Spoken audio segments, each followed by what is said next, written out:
Hello, hello, hello. This is your boy Irony Boxing. This will be my first morning show ever.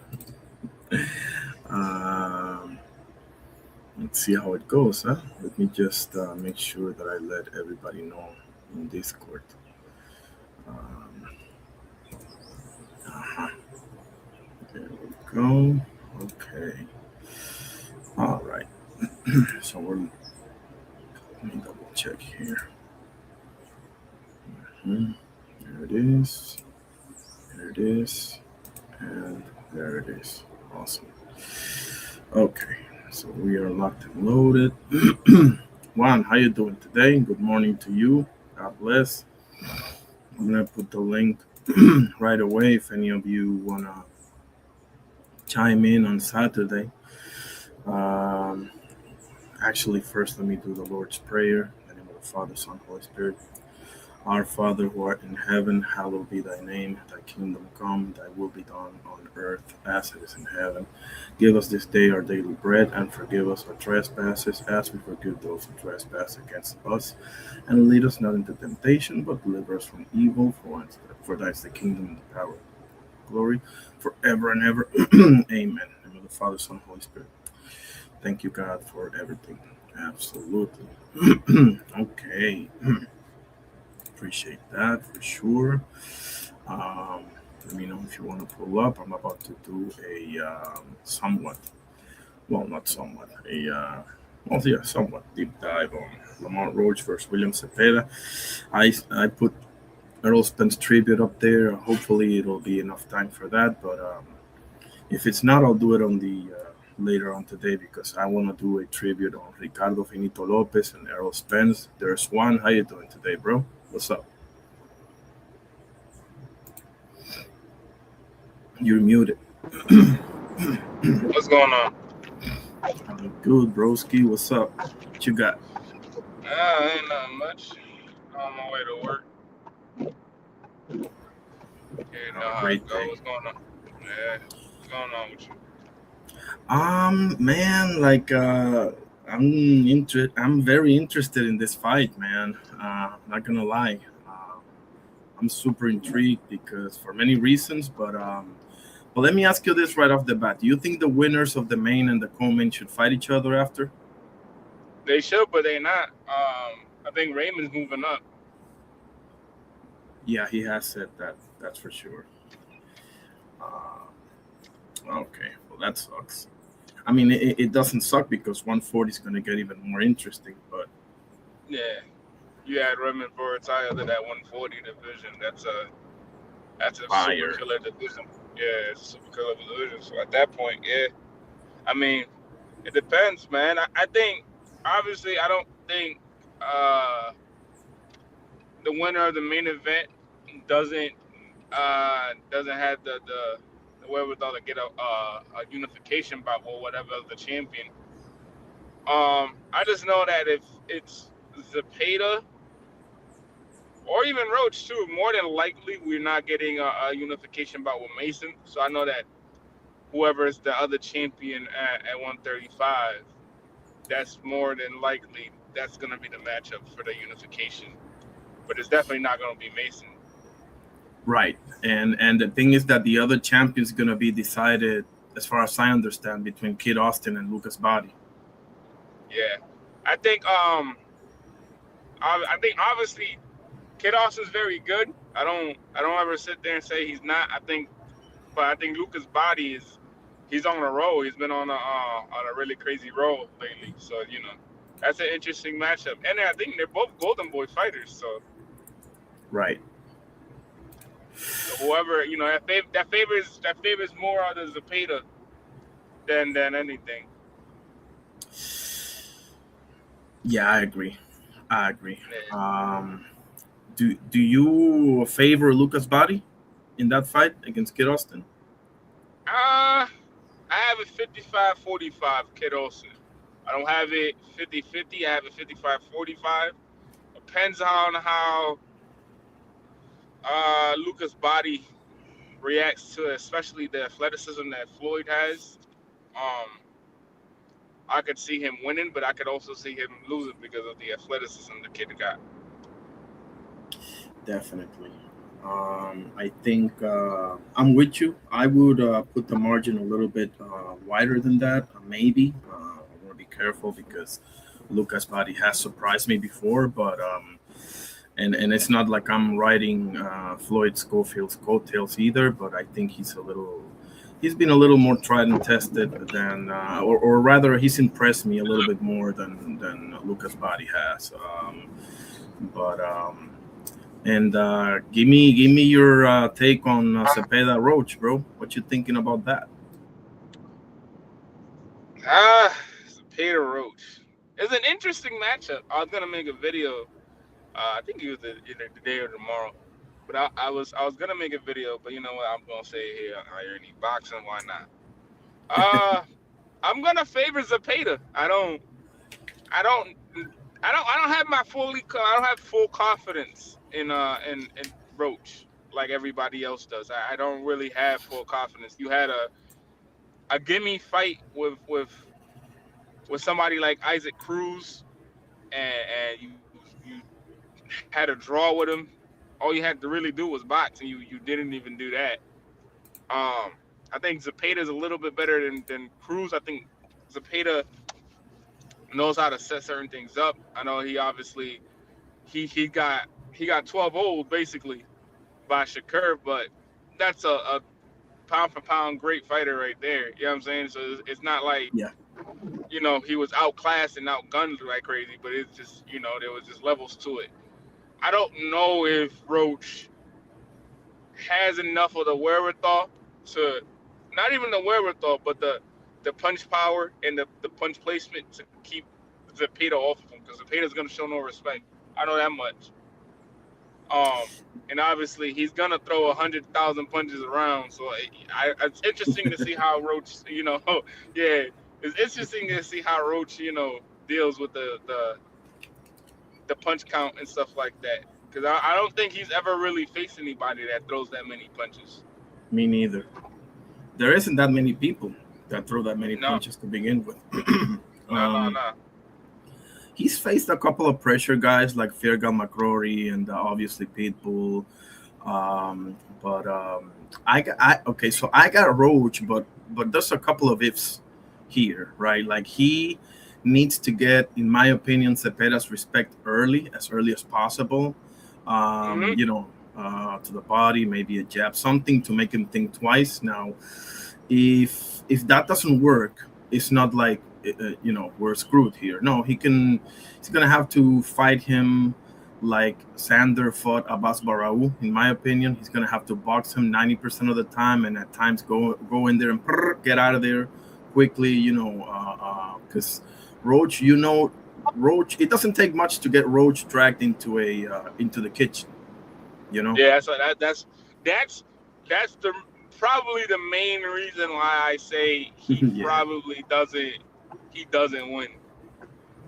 My main reason because even with the Cruz fight, there was so many things he could have done better, and he just didn't do it until the end of the fight. That's what literally saved the fight for him was that he started doing what he was doing and literally started banking rounds in from like the seventh on. You know what I'm saying? So it's like he has to start getting going earlier than what he's used to because you can do that with a normal boxer puncher, but these guys that come forward and they're they're gonna throw 100,000 punches. That's why I say like Zepeda's not gonna throw 100,000 punches to the head. He's gonna throw 100,000 punches to the body.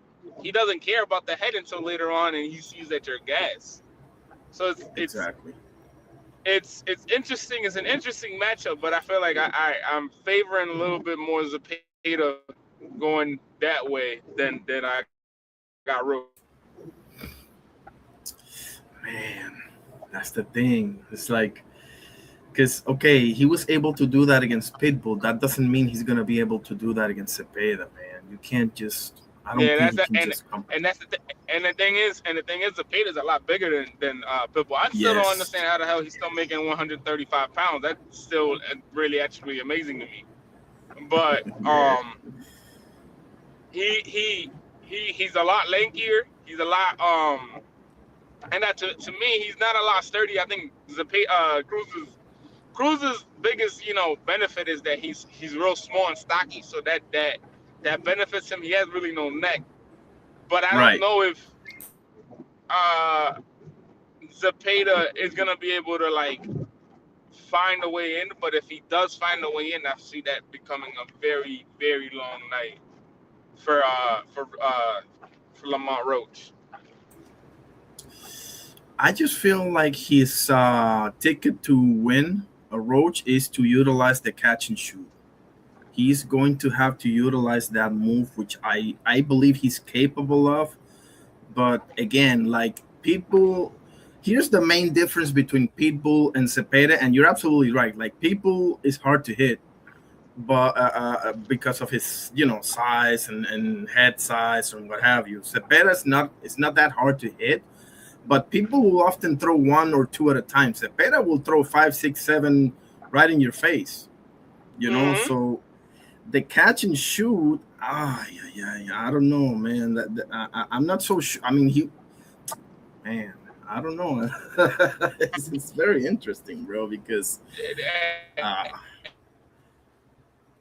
go ahead. And so like the stuff with that is it's that it's hard to keep that thing off of it. Even when I was boxing, like I always learned like pressure bust pipes. And I learned that in a really hard lesson with Cordell Booker. Like pressure bust pipes, that non-stop punching, and you know how to you find yourself in a way into the inside. Like that stuff is hard to stop. Like it's super hard to stop. And then on top of that, like it's not like Zepeda's not been in there with a lot of dudes that are crafty, like Roach. Like he's been in there with the Tevin Farmers. Obviously, he's been in there with the Shakur Stevenson. And I think that even though Lamont Roach, yeah, put in a great performance with Tank, I think he's a lot less skilled than Tevin, and he's a lot less skilled than Shakur. I think obviously what gets him to where he's at is that he's real gritty, and he's real gritty about the way that he works. You know what I'm saying? So he's not gonna let himself get outworked. But I think if you're gonna sit there and firefight, which he is probably most likely, more than likely, he will sit there and let it become a firefight. You're just Yeah. not out firefighting William Zepeda. Right. Right. Like the worst thing he can do is because listen, to a degree, he had success fighting quote unquote Tank's fight, right? For at least for a while, and you can fall in love with that shit, man. And Yeah. he ain't nah. He's not gonna be. Look, he has a deeper toolbox than Cepeda. I don't think that can be debated. But No, no, no. this ain't the type of fighter to try to beat them at their own game, bro. This ain't the type of guy to do that to, man. No. Like You gotta have a game plan. Yeah, you gotta have a game plan ready to set to go. Um, there's only few people that can really do what like Kerr did his last fight was that, you know what I'm saying, stand there and bang with him and make it miss and make it pay. I don't think Lamont has that skill yet like that. You know what I'm saying? Like I think he has the skills to become a very good fighter and has the skill to like, show yeah, off, his skill, but it's hard. It's far and few between because I think I've watched Roach fight a couple times, even prior to the Tank fight, and it's like he's a very good fighter, but he's not as skilled as these other guys. So yeah, it's weird to say, but he has the skill to like keep you off of distance. But every single time I firefight, even with McGroy, like dude that didn't even belong in the ring with him, just that was a firefight for what? Why were you making this a firefight? yeah, yeah. I see what you mean, bro. I mean, well, I guess this is the fight where he shows that he can make those adjustments. I mean, we know that he can make I'm rooting. adjustments in. Go ahead. I'm rooting for him, but he just gotta. I don't know. I feel like he just gotta he's gotta focus up. I think that lose the focus because that's what literally cost you against Cruz, bro. Because I felt like if you had boxed the way you boxed from the seventh round on in the beginning, you would have probably wired him. Like you probably would have had a 10-2, 10, 11-1 type of decision because it was super easy for you. You just didn't want to do that for some weird reason. You felt like you were the bigger man. You're not the bigger man in a lot of for these fights. Like yeah, you're a bigger person than Shakur. I mean than Shakur, than Tank. But even then, it's not like Tank wasn't having success finding his missile to your jawline. You know what I'm saying? So it's like you gotta you gotta understand, man. You gotta play a part, and you gotta find a different fight every single fight. You can't fight the same fight every single fight. Right. Exactly. That's what separates the A fighters from the B fighters. Right there. What you Yeah, just said. Right there. yeah. You can't do that. Definitely not, bro. And if he's gonna come out on top, this is the fight where he shows us that he, can just fight his fight and pull one out of the ashes, man. Because I'm pretty much certain, bro, that whatever he does, he is gonna be in trouble in this fight. I'm pretty much certain of that. Um, Now, Jay Will, my guy's saying, do you think that Roach has the power to deter Cepeda's volume? I answer him, I believe so, but I don't know so. But that's Um, the thing, and that's the thing. What I just said earlier, man, is yep. you seen him against these pressure fighters, the McGroys, the Cruisers, even a guy he fought. I think before he fought Tank, not before he fought Tank. A fight before he fought McGroy was a pressure fighter also. It's it's a Um, diff it's a difference. It's a difference of you're gonna sit here and even Tank's kind of technically a pressure fighter. Like if he's on his front foot and he's coming forward, he's coming to pressure you. right, right. It's difficult to see how you you fight these dudes because you fight their fight. And if Zepeda won, that is I think 10 times, but not 10 times better, but I think that's better than Cruz at his own fight. You know what I'm saying? You you gotta find a way to kind of like limit that volume. You gotta find a way to like stop the volume, even if it's a jab to the body that sucks the air out. That's a pause. But if it stops the body and it causes the air to stop flowing through his body, like you know what I'm saying, like you gotta find something, but something's gotta happen, and I don't know if Roach has all that in his toolbox yet. I don't know. He possibly could. He's shown a lot of different tools in his toolbox against the Tank, against the Cruisers. Now is it you can pull it together so you can get this win? Because you get another draw or you get a loss, that sends you to basically the shadow realm at that point. You know what I'm saying? Definitely. Yeah, for sure. And I was going to say, Roach, um, do you foresee multiple knockdowns in this fight? Could be. Very well could be. Or could be a stoppage. Either way, from either man. It could be a stoppage for either man. It's just you have to we have to see how they look beginning in the round. Like I can tell you from round 2 on, I could probably tell you what that girl looks like, but I don't Right, know right. how that Yeah, looks right there, right now. You know what I'm saying? Like I don't know how that looks. yeah, because we got to see which Lamont shows up, basically. Yeah, You know, yeah, basically. because one of the things that I love about this fight, bro, is that neither guy is coming off of a win, Yeah, so they're both gonna be that much hungry for it. I mean, obviously, this is a title fight, so there's that. Obviously, the vacated WBC lightweight, but they both gonna have that chip on their shoulder right, to get that W and shake off them draw things from one side and shake off that Shakur loss on the other side. right. Um, Possible fight of the year contender, man. Do you think that's an exaggeration? No, possibility. It's gonna be hard to top the to me the what fight was it? Oh yeah, Mirdam no, and we got two. No, no, we got two locks for it. We got Fabian Dubois and Naji Lopez and Manuel Gallegos. Those two are like 1A, 1B. Like you yeah, can even pretty much. even even yeah, even for me, was it who was it? It was it homeboy. What's his name? Jesus Christ. Oh my God, I'm blinking out. That's how you know Division. I haven't had my. It was in the lighter divisions. Jesus Christ, my brain is just not working today. Um, Um, Jesus Christ, I don't know oh, why is you're my talking brain not about the working. Japanese guys that fought in January. The other day, Anne McQueen told me about them. It was Toshi. No, no, no, Tosh. not Okay. not them. It was Jesus Christ, man. It was in the Lighter weights.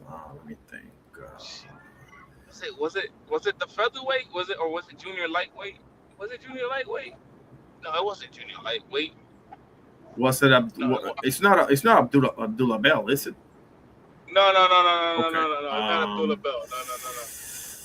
No. Jesus Christ, man. Featherweight. Oh my God, it was something. I forgot what weight was it. Jesus Christ. But I know that we've had a couple. Yeah, we've had a couple already this year. Like you said, Gallegos and Lopez. That was a crazy fight. I was watching Oh that at home. I man. was like, Jesus Christ, these guys are going at it. Um, I think that's my pick for this year. I don't know. Who tops that. Yeah. I mean, given the circumstances, they're gonna give it to Dubois Wardley because obviously that's the heavyweight championship. You know. Yeah, yeah, So on. Because of that, and I don't have a problem with that, even though we all know the actual fight of the year is Lopez and Gallegos. But I get it. Like I get it. This is in front of yeah. everyone. So yeah.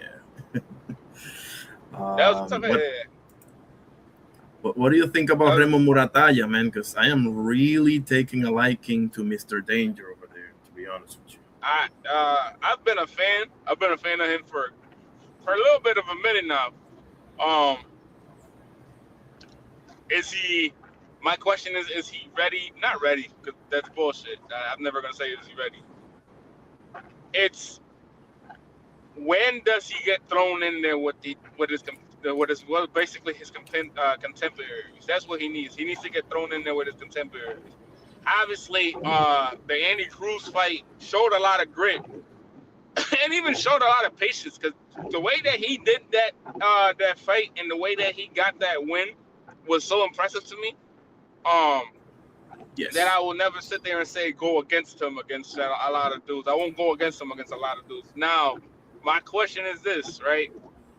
When you get past Robin Conceicao, because that's when you probably stopping him too. Yeah. When you get past Robin Conceicao, who at 140 do you go take first? That's the question. Well, um, okay. So Dalton Smith is gonna fight Alberto Puello in 1 or 2 months. That got postponed. So that's one thing. The other I got thing I is got that Poy- I got Poyo with the upset in that fight too. I got a Poyo with a big upset on that fight. I'm not mad at that at all, bro. I think Puello is gonna pull it off too. It's just that Dalton Smith is one of those that has shut me up before, so I'm gonna be I'm gonna be on my Yeah, best no, I behavior. wasn't. I wasn't. I Um, wasn't surprised with the Matias fight. Like with the Matias fight, I really wasn't surprised that he got the win. But it's the way he got the win is exactly. what surprised me. I was like, whoa. I was like, whoa. What is that? What happened here? Yes, sir. Um, but Puello's a different animal. Olympic background, stays steady to the jab, stays steady with a game plan that they already have set in mind. Somebody that you're not gonna outgun it, you're definitely not gonna outpunch like that. So it's definitely it's a 50-50 fight if I've ever seen it.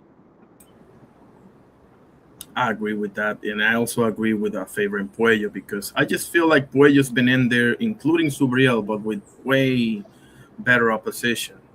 Yeah, I'm talking Sandor Martin, Gary Antoine, so and he's been staying active too. So yeah. He just um, fought. I think he just fought last week or the weekend prior. yeah, over in the DR. So Yep. the uh, I mean, yeah, I'm going with Puello, but the other one that I'm looking at is Gary Antoine Russell is in talks with Oscar He's Duarte. Yeah. That's a good Um, fight. I it think is Duarte's actually. probably getting. I think Duarte most likely getting schooled. I don't know if stopped, but I know schooled as much as possible in that fight. I think Gary's on a trajectory. Obviously, people are gonna sit here and say, "Well, he looked like how you say it, he ain't looking incredible against Andy, but Andy can fight. Like Andy surprised me how much he could fight. I've seen Andy fight Right. before, and then what he showed against Gary was like I was like, okay, he's a serious contender in this weight division. So I wasn't really all too much surprised, but I was just surprised on the performance that Andy had with Gary. Definitely, and I would say I would go on a limb, bro, and I would say that I'm sorry, Andy Hiroka, to me is a more dangerous fighter than Oscar Duarte is.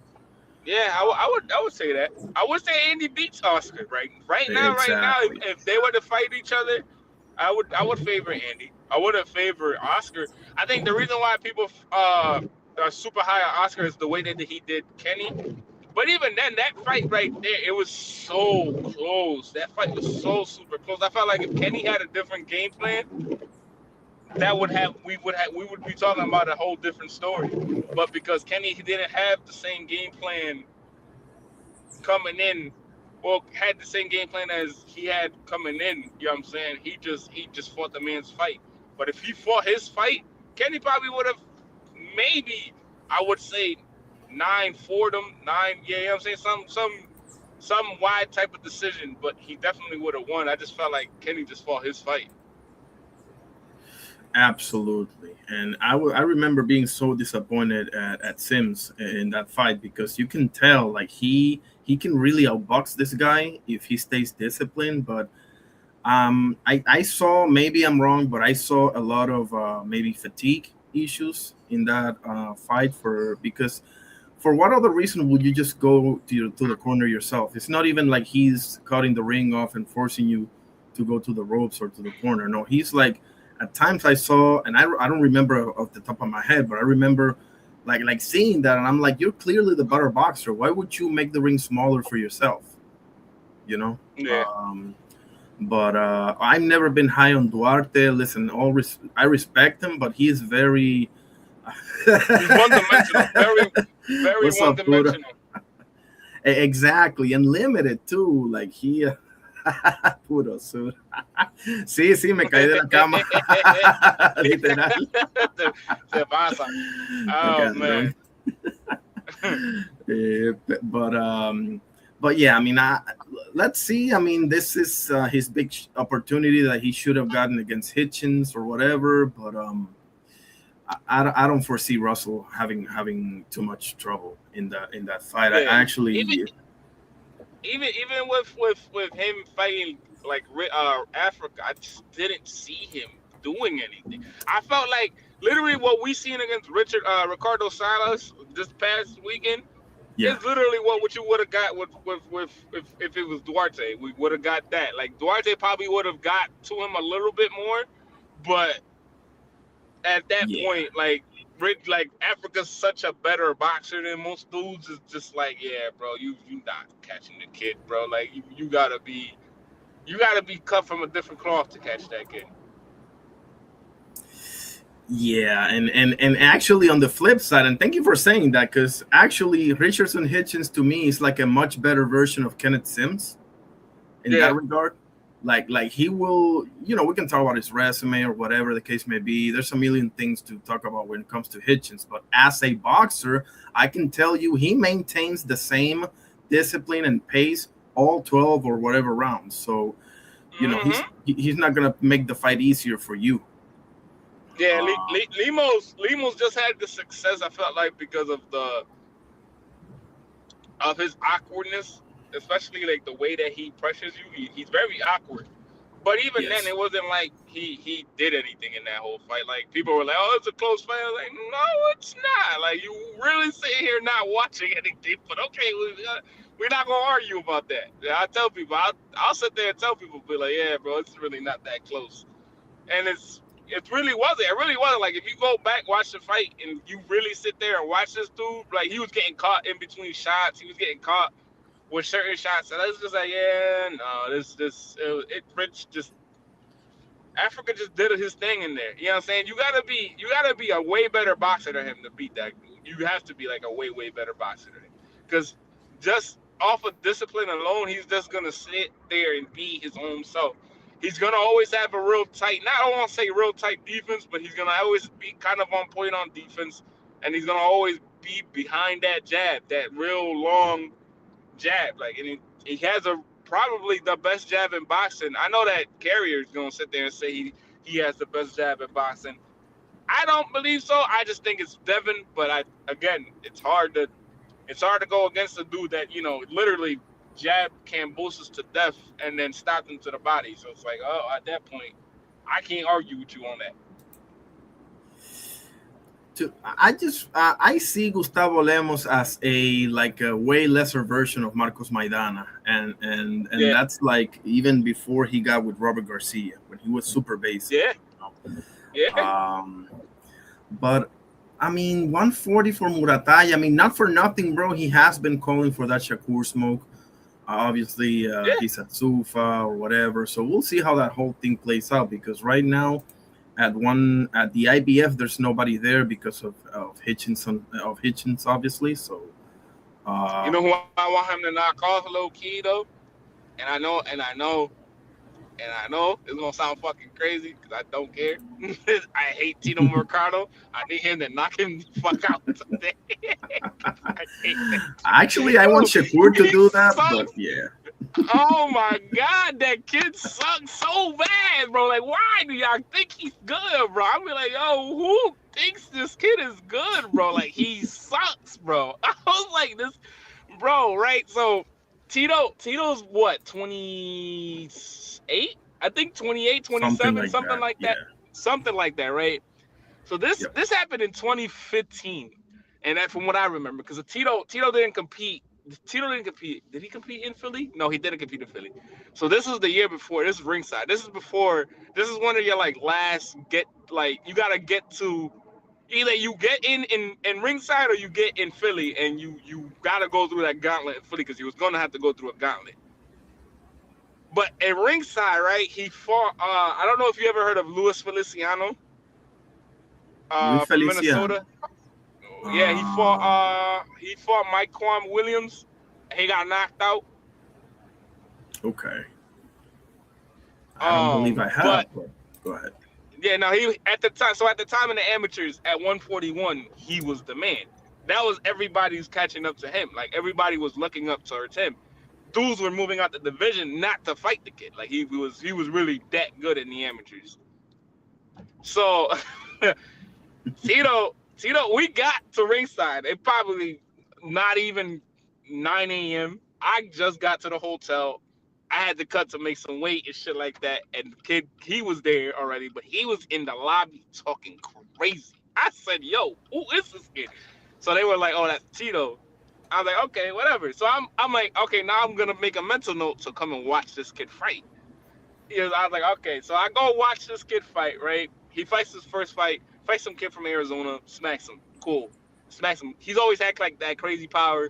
Smacks kid though. Smacks him up. He gets matched up in the semifinals against Lewis. And people are like, "Oh, Lewis, you're gonna get knocked out." Lewis is quiet as you could be. One of the most quiet people I've ever seen in my life. Lewis, okay, cool. Lewis comes out, bro. Not even like 2 rounds, bro. Stops him clean, dude. Stops him nasty. All you heard, like the whole gym, because it was a little ass gymnasium. The whole gymnasium was like super quiet. All you heard was my laughter. The whole time I was laughing. I was like, "Yo, this kid suck." Because then I watched him again. He fought in one of these tournaments. I forgot. I think it was in the National Golden Gloves, in Utah. So he fought in there, and I seen him fight. And I don't know if you know, back then they used to have the live stream on Facebook a lot. So like you could watch the fights on Facebook a lot and shit. So Okay. I went to watch the fight, and I'm watching this kid fight, and he's just getting smacked up. And guess he getting smacked up by? Fucking Africa. He's just getting beat the hell up the whole time. And I'm like, yo, Africa can't punch like that, because I just seen Africa fight Jermaine and Gleason's, and this is not even how it works. I was like, how? And I'm like, yo, he's just not good, bro. Like, and I swear to you, bro, like the people that are saying that he's good are just like fanatics of the knockout. And I'm like, bro, you cannot be serious, bro. I was like, yo, if Floyd did not teach y'all anything, was to not depend on anything that has to do with power or speed, bro. You gotta depend on your skills. If you're not that good, bro, you're not that good. To me, he's just really not that good. He's gonna claim the fame because of the Pedraza knockout. I'm like, bro, Pedraza was like 82 when you fought him. Yeah, You could have fought him. yeah, Yeah, you know what I'm exactly. saying? I was like, you gotta be like, yo, bro, you gotta. Yeah, I don't know, bro. But the kid, he's just not good to me. I don't see it. I don't see it. I don't, because I know he's like half Puerto Rican or something like that too. I'm like, I don't see it. I don't see it. He's just not good, bro. I'm sorry. Whoever says he's good, bro, yeah, I gotta throw your eye sockets out the way because them shit suck, bro. Yeah, I gotta He get out of here. He's he not, is bro. Like much I'm, more he's much more of a Berlanga Puerto Rican as opposed to a Trinidad, Sander, Calderon, Cotto and it's not even type of that. Puerto It's just Rican. like, You know, like the skills are there. Like you see them there. He has the skill. He just doesn't know how to put it together. And then the dudes that he's fighting and the dudes that are matching him up, because I know he just signed to somebody that signed to the zone as like their I the think company so. that Yeah, shows their fight. So I know he's not that good because if he was that good, you know what I'm saying, you would have been signed by one of these bigger promoters. And all these promoters see the same thing. It's just like, bro, you not that good, bro. I'm sorry. I'm not gonna yeah. invest money in you if you're not that good, bro. I mean, he is looking to get his ass kicked. That's for damn sure. Yeah. I'm Um, hoping it's Raymond or I'm hoping it's Shakur, but I think it's more Raymond than Shakur. I feel like Raymond probably take the fight just to take the fight. yeah, me too. Like, and it is smart, bro. It is a you don't want your first fight at 40 necessarily to be, a top of the line fighter. If it comes, it comes. But if you get somebody, because remember what Boots did, right? He fought Wisma Lima first. That's being smart, man. Like you get your feet wet first. Puro Sur, how you doing, bro? Buenos I, dias. I'm gonna tell you Q, something right Q, now. Q. I'm gonna tell Go you. ahead, brother. Oh, hey, Pudo. How you doing, brother? How you doing, fellas? Good I, morning. Good morning. I'm all right. For How you doing? sure. How you doing? I'm good. I'm doing good, man. But go ahead, brother. I'm gonna tell you something right now. I don't know if I don't know if that fight was for him to get his feet wet. I think if that fight was because I think they either had the date set for somebody else, and either they pulled out because that fight literally came out of nowhere. I'm like, where the fuck did this fight come from? I was like, where did this fight come from? And it came out of nowhere because that fight, you don't see something like that comes out of nowhere just to have a fight to come out of nowhere. It's just he just had a Lima fight. I was like, where the hell did you come with this guy from? So either you had a fight date already, either with Virgil or one of the other dudes that were in the division, and dude couldn't make weight, or he couldn't, come in on time, or you already had something planned with somebody else that we don't know, and it just didn't unfold because people, like, how it go. Irony, paperwork Yeah. don't come right, dudes don't get paid right, because that Lima kid, I was like, bro, ain't no way, because it was like he wasn't even ranked top 10 prior to that. So I was like, where the hell did he come from? Because that was bullshit. Granted, yes, after the knockout to Boots, he just went and I think to Ireland or something and knocked some kid out. So yes, he can fight, but that fight came out of nowhere. That was an out of nowhere come up type fight. Part of the problem was, I believe back then, Virgil was gonna fight Erickson Lubin. Sander was in line with Abbas, and Fundora, if I'm not mistaken, was fighting either Siu2 or Was Keith already aligned with Thurman. Keith. Yes. So He was that's already. part of the problem. So I think, yeah. Puro, what you got, I homie? know he wasn't fighting. I'm sorry. Go ahead. I know he wasn't no fighting no champ, but go Pudo. Shit. What up? What up? You hear me? Yes, sir. Yeah, we Hey, hear what's you. going on, man? You up early? Irony? What's Yeah, I'm trying to do morning show. See how it goes. You know, Damn, bro, it's fucking. What time is it? I woke up early, but I'm gonna go back to sleep in a minute. It's 4 in the morning over here. it's Yep. 7:23 here, Okay, yeah, so not too bad over there where Yep. you're at. Same. It's fucking 4 in the morning, bro. I'm like, damn, irony's on. Oh shit. and it's not cosmic either. Yeah. Yeah, but all good, all good, all good though. Early bird catches the worm and all that good shit. So what's the topic? What's the topic? What's on the Well, menu? I mean, we've covered a few things. Like, my question for starters would be, do you think the winner of the main and the co-main should fight each other? But Who's the co-main? I was gonna ask you that too. Murataya versus Raymond Morataya. Consensao. Who's Ramus fighting Robson, right? Yeah, Well, yeah, in a perfect world, hell yeah. yeah. You know, Yeah, but in a let's perfect get it. world, in a Let's get it. perfect world, we would have got a whole bunch of fights. But in a perfect world, we don't live in, so Right. that shit don't. that shit No, and looks Juan bad. was saying that he's probably going to go to 40 anyway. So, Mm. I mean, he Yeah, no, does have an I think interim. Robert already came and said. I think on on that boxing scene channel shit that he Yeah, does I with saw that too. Yeah. Algeria and like Malanaji. I think he's already said he's there moving up. Yeah, but he also said that before the Andy fight that this was gonna be his last fight No, at 140, and now he's fighting. no, I 135. think Excuse me. the reason why Yeah. I think the reason why he stood around was because of Shakur. That was the only reason why he stood around. And now because they already had a fight date planned, so the fight date was already planned for him to move up. But then Yeah. Shakur said, "We don't know who he gonna fight." Especially after the Teo fight. So now everybody was like, "Well, where is he gonna fight?" And they were hoping to get him at 135 for his belt to him for at least Raymond to unify if the case may have been before moving up, but obviously that didn't unfold. So now, every day we're scrambling, and they got Robinson, and Robinson was the only one to say, "Yeah, let me fight him." Yeah, I will say this: if William wins, which I do expect them to do, like I would say if they're looking to unify the titles, that they would definitely make that fight. I don't think they would. I don't think they would like drag on. He does. No, I They wouldn't. do I have wouldn't, an. because it's. There is an interim champion I at don't know. 140, at 135 in WBC. His name is Yadier Herrera. Um, that could Yeah, be interesting. I don't think Murataya will fight him. No, but Murataya is in the IBF anyway. Whoever wins this fight is going to be the champion of that one. So, Okay.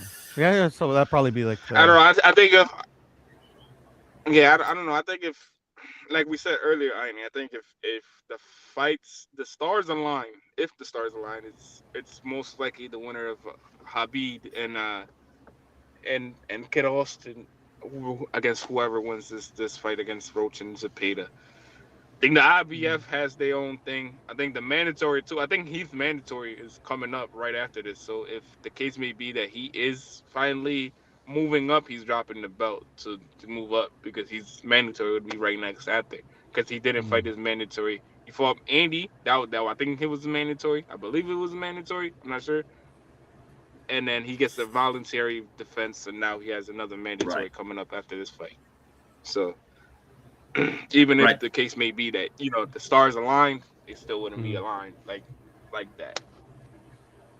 Yeah. Well, I could see William fighting Kid Austin since they're at the same promotion. They were both a Golden Boy.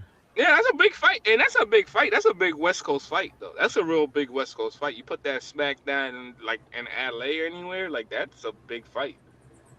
That would I mean mean, me considering starting to like, all right, let me like, do I want to go? Do I really want to go? Like, do I go to LA and go hang out that way? well, you would think that's like I agree with you. Like I would agree with you, but for whatever reason, like people don't go to fights here anymore. Yeah, yeah. Like literally, like a lot of I fights don't know. that would be like, okay, it's not an LA fight. Like it would sell better than they would have it anywhere else. They have them in different places. Like Yeah, even undisputed fights, bro. Like half the stadium fills up. Where pre-pandemic, bro, it's like literally it was on me versus Irony, and the Staples Center would fill up, or the Home Depot Center would fill up. I don't But know you, that Seriously, that's you a would main think event lying. fight you though. I You don't might be I don't lying. I don't know that this is a main event fight though. William and Kid now Austin. you I would have mean, to put that with something else. You would right. have to Yeah, put yeah. that at least on a Ryan Garcia card or something. Because if Ryan resigns, which he's gonna resign. I don't know why he's sitting there saying he's not. He's gonna resign. If he resigns to Golden Boy, or if he doesn't and he starts his own promotion, he could fucking they could make a huge card around that Ryan Garcia fight, and they can put it anywhere in the West Coast. Because to me, I think Ryan sells best in the West Coast. Like that's his like area of expertise. I don't know what it Yeah, is. I would agree. I would agree. Probably, you know what I'm saying? Probably all the Yeah, Mexican Americans that live out there, and again, he's from a West Coast, yeah, family and stuff he's a like local that. boy, so it's just Yeah, you know what I'm saying? So it's hard, yeah, which is surprising to me because again, like you guys had a lot of dudes come out the woodwork from Cali. Like you had Fernando, you had Oscar, yeah. you had Shane. Uh, who else? There was I'm missing somebody. I know I'm Yeah, missing no, no. somebody. I mean, tons. I mean, like you're missing like hundreds, but I get what you're saying though. Yeah, like you had to get. So it's surprising that a lot of people don't follow, not follow, but support. Because it's not about imagine that supporting or fight. follow. Um, Go ahead, go ahead. Imagine that fight in the new form, in the new form where the Clippers play. Like, imagine a fight in the like that would be fucking crazy. That would you would say that'd be crazy. Like that's crazy. Like yo, I fight in the new form. Like that'd be dope. You know what I'm saying? But it's just Yeah, like you said. Like dudes just don't follow nobody no more. That's what it yeah. is. And I wouldn't even call it about that they don't follow because like the same people that I've talked to boxing with years, that I still have fight parties with them. I mean, they're still as interested as they've always been. It's just like live boxing events. They just feel it like I mean the last one I went to, it's been a while. Let me see. The last one I went to was probably Cepeda versus Regis Prograis, but that didn't sell out either. And like I said, like What was that at? pre-pandemic, at the Home Depot Center. Well, it used to be called Oh the Home really? Depot Center, Dignity Health. Oh, okay. And before, like me and you would box like main event, and it is packed, like literally packed. Yeah.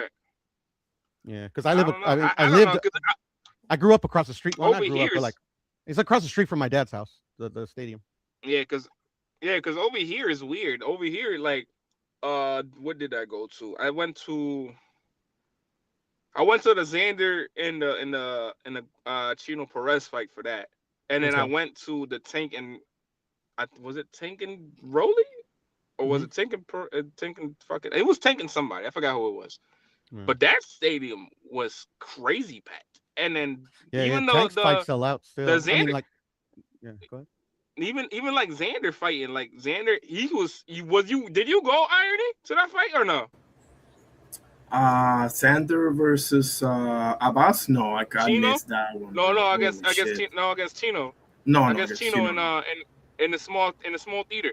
That that place is packed. That place usually doesn't get packed like that.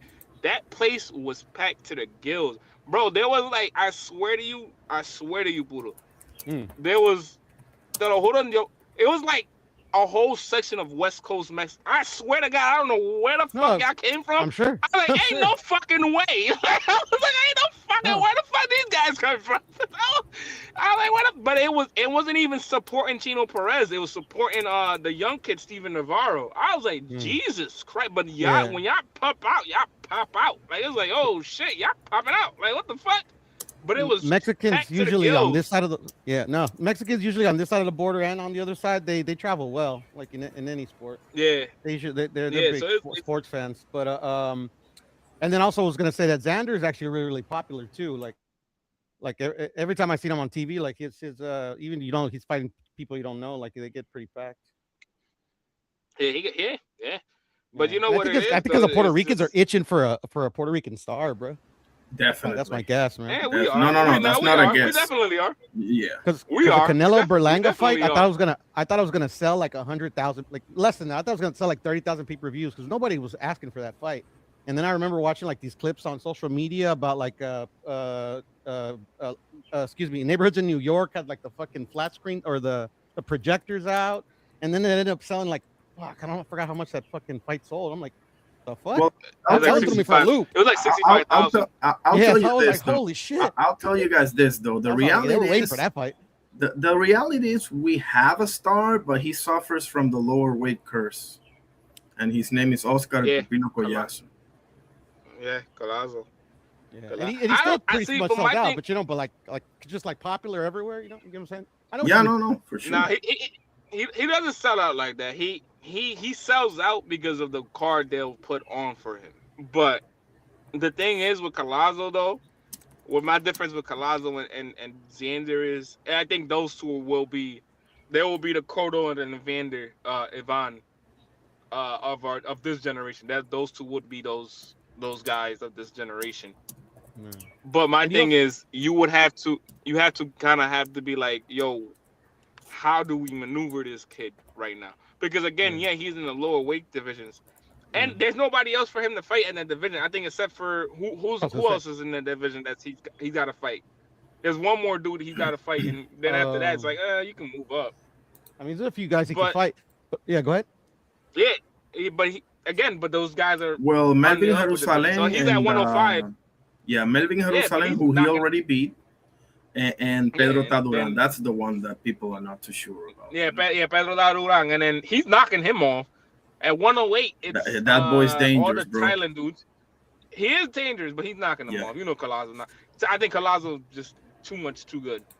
And then You know, at 108, it's all the Thailand dudes. That's where I want him to fight him at. Like put him at 108 already. Like he needs to be up there already.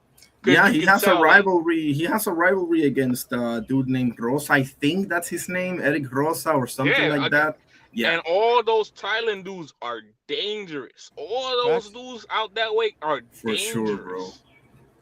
And that's what I was gonna say too. Like the also like a big difference between like say Xander and Collazo is that like Xander says he fights at these weights where it's not just Puerto Ricans, Thais, Mexicans, Right, Filipinos. exactly. It's like literally it's all those dudes, but then you add Americans, like bigger Mexicans, Yeah, shit like that. You get what I'm saying?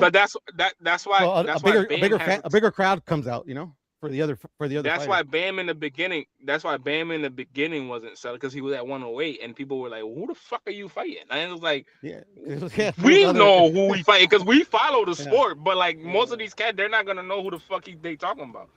But yeah. for Definitely. the most part, Especially the American I think fan, they know Colazo, Americans over there. yeah, and most of these guys are Yeah, gonna be, but especially both of these guys right now.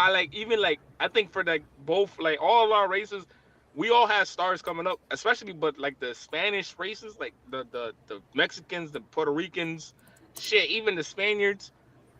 We have dudes coming up. Like Emiliano to me will be the star. He will be the man at some point, certain point in time. He will be the man. He probably be the face of this damn thing.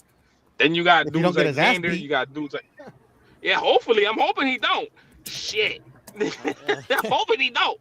hope in one hand, shit in the I'm a other, fan. bro. Because they keep feeding them cans, bro. That can't be good for them. Yeah, but you gotta understand too. The way they did his pop though. His pop's gotta be the man to be like, yeah, yes or no. Because the way that he did his pops, bro, I swear to you, and not Puro. Irony, you can disagree with me if you want. If they're giving that man at least a year or two before feeding him to Trinidad, I promise you, he probably would have knocked off Trinidad. I promise, he probably would have knocked him off. If he Fernando waited a Vargas. year or two, yeah, if they waited a year or two, I promise you, they would have Oh, probably knocked. There's a whole bunch of I'm gonna disagree with you. Like you already know Yeah, I that. know you, but he probably would have knocked them off. He probably would have knocked them off because if he knocked them down and he was giving them a fight, yeah, bro. I don't know if a year or two, yeah, bro. He would have knocked them off because that literally was hold on, what like, fellas. changed everything. Let me give a Yep. welcome to Left Hand Manny. First time in the panel. How you doing, sir? First time on the channel, I believe. Yes, sir. What's good? Good morning, y'all. Good morning. Good morning, Good brother. morning, my guy. Appreciate that. Let me let Juan finish his statement, and then I'm gonna get your thoughts on everything in Left Hand. Okay? Yeah, It's no, all sir. good. If they had waited a year or two, Fernando probably would have knocked him off because Fernando can box and he can fight. That was the difference between like him and a lot of other these dudes. Like he could fight. Like Fernando was nice. He Yeah, he was. they rushed him into everything. They literally rushed him into everything. It's like why? Why y'all rushing him into everything? Which I agree that they did rush him into. I actually the only thing I really agree is they rushed him into the Trinidad fight. But you got to also realize that, like, Not before he went to the Trinidad fight, he knocked off two elite fighters in his division. Right. yeah, but you gotta also remember though that was two dudes and Winky Wright that got a really good win, but it wasn't like he was super elite. And then I forgot who was the other one. But at the same time too, you're feeding him to Ike Tay, literally the hardest puncher at 47 and 54. Literally the hardest puncher. which I And wholeheartedly somebody agree, bro. I agree. Yeah, sorry. like you and on top of that, he is a laser. Not great boxing skill wise, not great, but knows how to pick his shots and is a laser in there. Yeah, bro, you wasn't ready for that. I would have been like, hell no, I bro. agree. Give I me a agree. year or two. Give me a year or two. Even Big G says it. But That again, he put him in there too soon. Left no, hand. he was What's up, elite. brother? Give me your thoughts on. I don't know. You can chime in on whatever, but I want to get your thoughts on this weekend. This weekend, I ain't gonna lie, I'm kind of spooked for Lamont, bro. I don't know. I don't got too much faith in him, bro. Not gonna lie. That's two of us. I'm not. I That's two of us. rewatched that Pitbull fight like 2 times this week, and I'm just like, I can just see Zepeda just piecing him the hell up, bro. Even though Zepeda ain't really got enough pop on his punches, but just off that activity in Vegas, bro, I can see it. That's why I said the money's on a draw in the comments. I'm like, I can see it. I can see a world where Roach doesn't get a knockdown and it's too many swing rounds, he gets another draw. I can see that. Or I can just see Zepeda just completely outworking him in a Lamont, like doing that thing again where he's like, I just want a fair shot. And it's like, bro, you didn't pull away enough. I can see that too. Morataya, I'm not too concerned about him because Seisao, he's getting old, so it's really just like a stay busy fight for me. And on that Emiliano tip, they just signed Frank Martin to Top Rank. You think they might feed him to him, or what do you think they're trying to do with Frank Martin? It's a tough fight. It is actually. For sure, I don't. That's what I'm saying. I don't know what their plan is with Emiliano because it seems like every time he's in a fight, he keeps saying he wants a former champ, but then they give him another, like, I guess you want to say. But That's what I think they've been feeding him. But hey, that's just my opinion. But he's been saying for like 4 fights he wants a former champ, and it's just like I don't know what they're doing if they really have that much faith in him. Because like I was saying about his dad, it's like they feel like they rush him too fast. But Yeah. I mean, I feel like he's a nice he's a nice prospect. I don't think he's really a contender until he fights a former champ. But I don't know who's Or at a least good former champ. a high contender, Who's a former champ to even feed him? I seen he said he didn't want Kambosos. I feel like that would have been a decent fight because Kambosos is getting old too, and he's already been stopped twice. And he sucks. But, yeah, for sure. But Yeah, I mean, he fought at the high level, so I mean, and he doesn't completely suck. Like, I was impressed by the Tio fight, and then just disappointed in everything else. Yeah, that's good. But exposed a lot. I'm looking at the rankings here. I mean, Emiliano doesn't really have anybody in front of him in the IBF that's a former champion. You got Gabriel Goyas Valenzuela, Ernesto Tito Mercado, Adam Azim, Arthur Biarslanov. That kid, I wouldn't fight that kid right now, personally. And number 1, Lindolfo Delgado. Well, Lindolfo's with Robert Garcia. I think he's got more skin in the game than Emiliano has. Yeah, for sure. But I think they recently positioned Emiliano number 1 in one of these rankings. So I mean, yeah, he's number 1 for Shakur's belt, I believe. Correct. Yeah, okay, WBO. So then they're planning something. Yeah, they might feed Shakur a pretty boy if Ryo don't take the fight. Definitely. Feed him the pretty boy. It's green print, as Floyd said, the green print. Man, Tito Mercado and Vargas would be nice. I was just about to say that, bro. Like the build-up alone. I got Emiliano beating his ass, but that's gonna be fireworks, bro. Like Tito Mercado, whatever I or whoever may feel about him, he can definitely sell with the microphone, man. If nothing Yeah, else. So he talks Do, some good do, shit. do y'all believe yeah. Eddie when he said that Tito Mercado just talks a good game, but he's been denying a lot of fights? I don't know. I don't Well, know. the Eddie first Eddie part, I agree with the first part. Eddie seemed like he just throws you in the dirt once he's not promoting you anymore. He does it with Devin. So I mean, yeah, I would agree.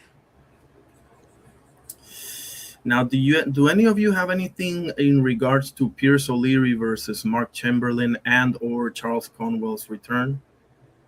Who's Conwell fighting? Paul Kroll is his name. I'm sure I saw him somewhere, maybe Pro Box. He sounds familiar to Um, me. yeah, I know I've seen him before. He's undefeated, like 12-0, something like that. Let me verify Yeah. here. And the Chamberlain and the other dude, I know who they are. I've seen them fight a few times, but Well, I've seen a couple of highlights of both. I know that Mark Chamberlain's the guy that lost to Josh Badley and what have you. Chamberlain is a southpaw. He's much more of a counter puncher type boxer, while Pierce O'Leary is more of like a pressure bulldozer, heavy-handed Irish type of guy, orthodox. I got O'Leary by late stoppage in that fight, based on what I've seen, which is not a lot, but I don't think Mark Chamberlain is as good as they touted him to be in the UK, which happens a lot, unfortunately. They tout guys. I mean, at one point, Ollie Harrison and Price were highly touted. Enough said. But no, that one's going should be a good fight though, because it's a bit of a contrast of styles. But what you guys think about Charles Conwell, man? Do you think he's got a run? Because he's been out for a while, man.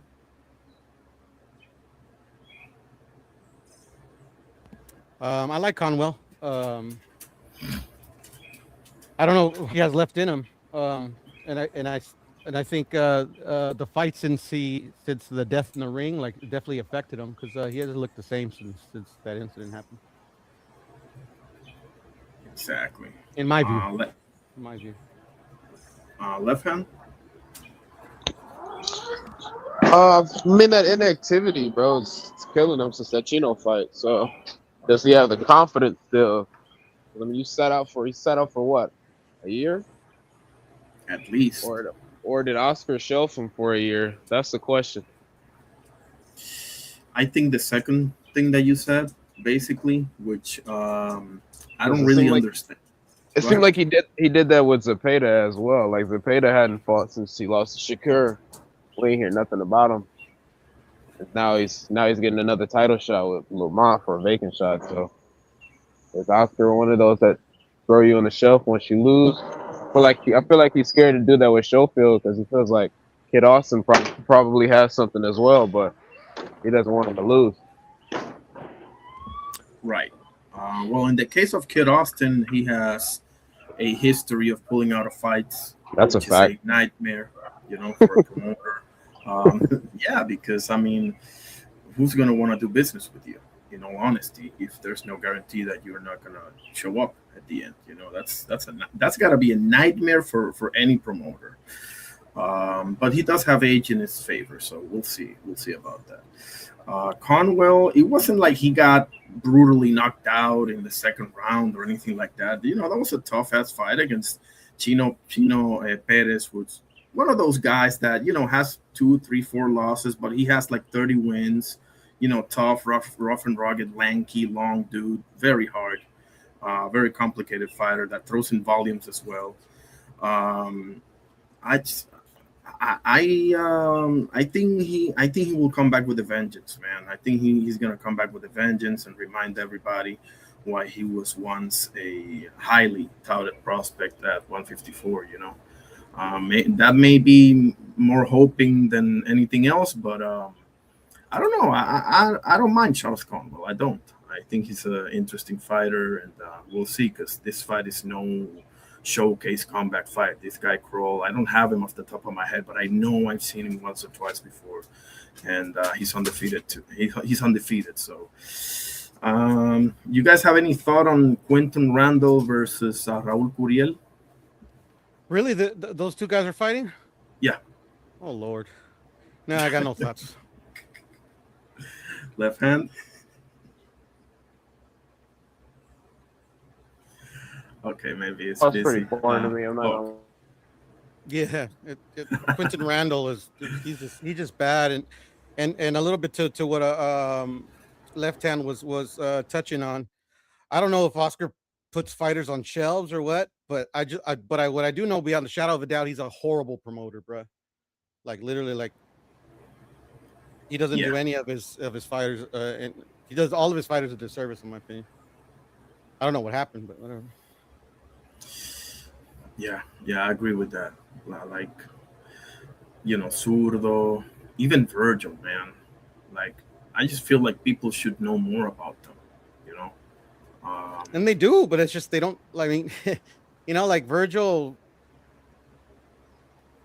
I mean, every other fighter that has a promoter, whether you agree with how they got their titles or who they're fighting, every one of like the top prospects in their stables like get a shot here and there, like vacant belt or whatever.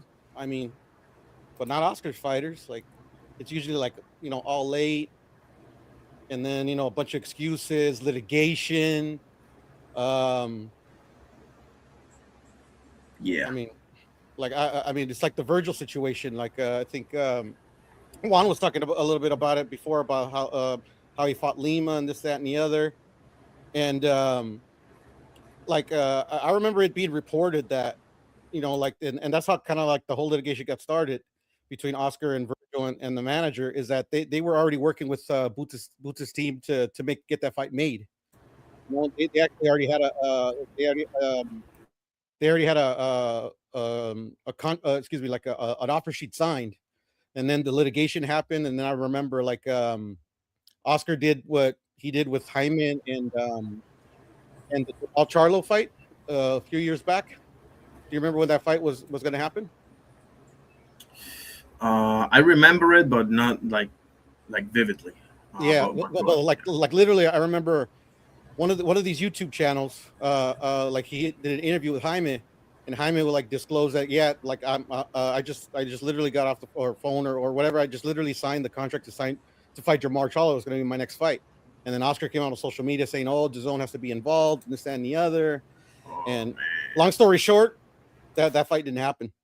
And then in this situation, he did similar things, and then like literally, like I remember seeing a document that in for the because before the judge ruled that they were going to go to arbitration, that like he had a letter from the zone saying that um um the Boots Ennis fight does not have to have been on the zone, like literally like this, like the contract, because Golden Boy and the Zone were in the middle of that contract, and that's where the Virgil and his manager were saying that they had a stipulation in the contract, if they didn't have a network deal, that they could move, that they could get out of their contract.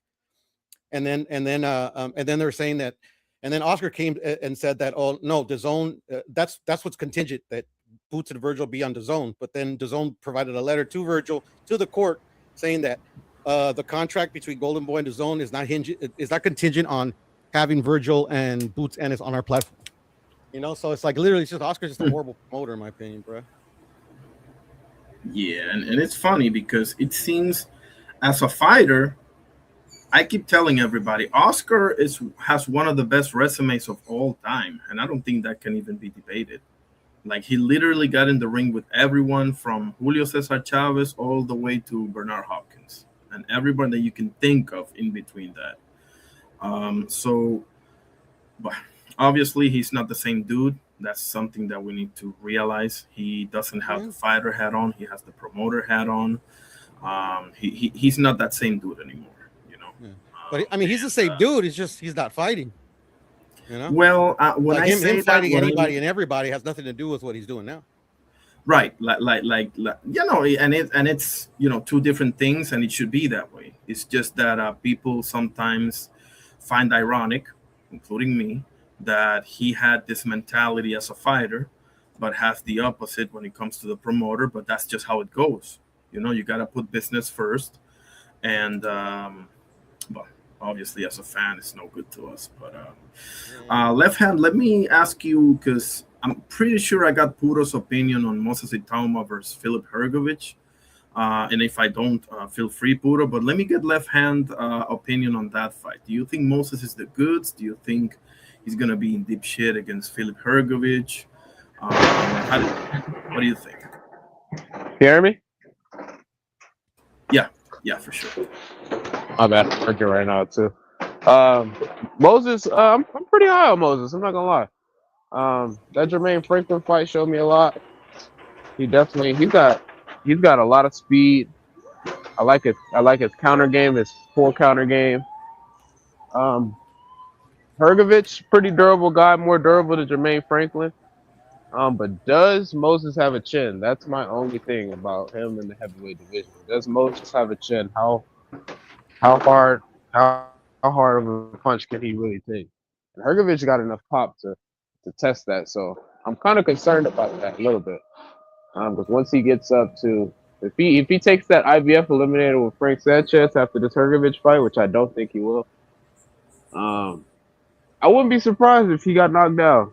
Because Frank Sanchez got some crazy pop as well too. So I'm more concerned about his chin more than anything else. Because I feel like he's got the skills, he's got the looks, he talks a good game. He's young as well. I don't like how they keep comparing him to Mike Tyson, but Yeah, me um, neither. yeah, I just think if he has a decent enough chin to where he's not, Anthony Joshua, once he gets knocked out once, he's just always on the canvas. But yeah, Yeah. I'm looking forward to see what Moses can do in the rest of his career. I think he might stop Hergovich though, maybe by body shots accumulation, because Hergovich can take a punch. He's only been stopped on his feet by, I believe, Daniel Dubois, or that was a decision. I'm not completely sure. Um, He didn't come out of the corner, so it was technically a stoppage. Yeah. yeah. So basically, stopped on his feet, just quit on the stool. So yeah. So I look forward to see what Moses could do to him. As long as Moses is showing a lot of patience, not falling too much into Hergovich's traps, and yeah, I look forward to this fight. What's that? 2 weeks away? 3 weeks away? I don't have the exact date, but I think you're on point. It's I no think more it's than the 2 weeks same. I away. think it's the same fight as same morning of Rolly Tio. I think it's on the 22nd. Um, Romero Lopez, 22nd. I think it's No, no, it's the week after. It's August oh the 29th, 20 actually. 29th. Yeah. Oh, okay. There you go. My date's pretty close. Yeah. All right. So yeah, I'm looking forward. I'm looking forward to Moses versus Hergovich. The Um, rest of the card's pretty buns though. I'm not gonna lie. I think Sam Noakes versus Denis Baranchyk should be interesting, but yeah, it's not Yeah, like Varenchik. Natalia. Yeah, that's the only fight that we know is that one in Moses, but everything else is like kind of domestic. Yeah, exactly. But no, I'm with you. Like I'm high on Moses Itama. His hand speed is something to behold for sure. Um, Hergovich does have a right hand and has been in there with quality opposition. Obviously, Dubois, Zile Zhang, and others. Um, Moses being the southpaw, I foresee him being hit in the earlier rounds. I think if I'm Hergovich team, I'm telling him, try to go at him early, see if you can nail him and see what happens, because the only way to find out is to find out, right? So, um, and him being a southpaw, the lane for that right hand is pretty much open.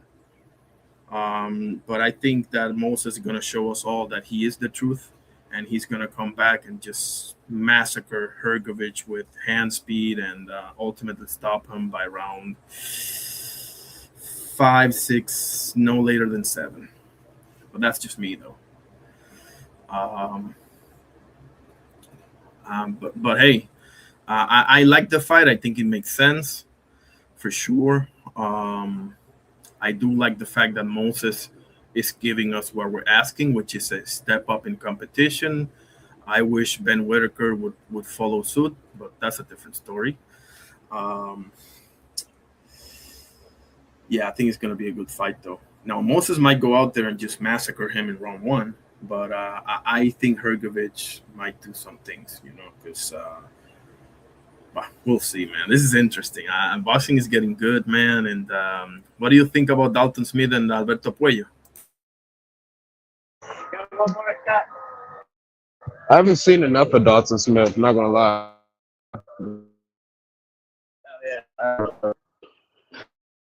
More film on him, see a domestic boxer. He seems like he's got power, but Matthias is pretty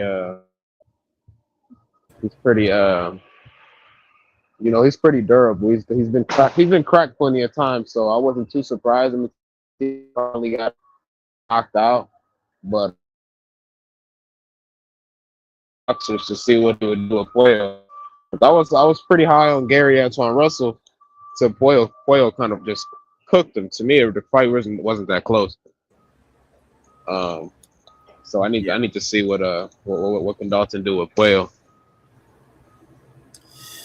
I think, yeah.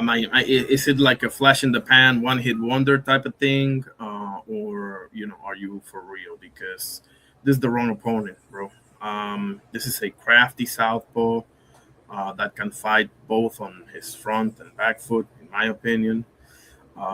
He may not have finishing power, but my goodness, I mean, this is a real crafty guy that has been in there with the likes of Sandor Martin, Gary Anton Russell, and yes, they've both been in there with Suriel. But I just feel like Puello is too much of a box, too much.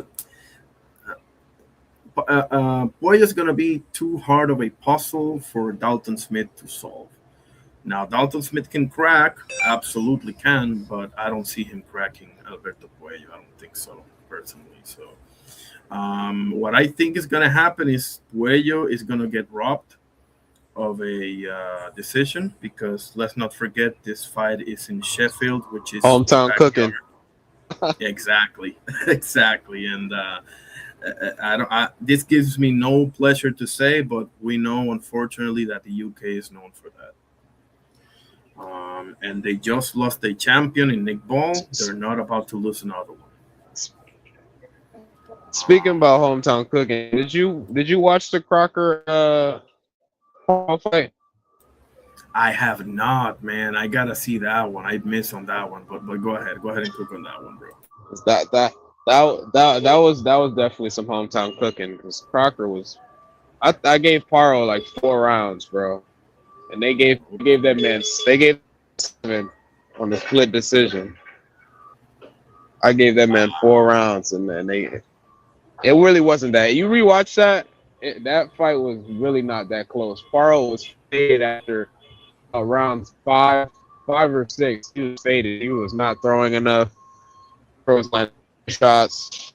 I just see those scores. I still need to see him, bro, because that was crazy. Definitely gotta see that one, bro, for sure. I appreciate that. Man. So Lewis Croker got robbed in Australia. Man, that sucks. Yeah, he robbed them so they can make a Cambosis fight. That's what Par was saying. He's trying to make a Cambosis all Australian war. I'm not. I wouldn't watch that, but kudos to Australia if they want to do that, and fine. Yeah. More. I'm thinking about. I seen Xander's back in the gym. I'm thinking about you think he might go straight into a title shot?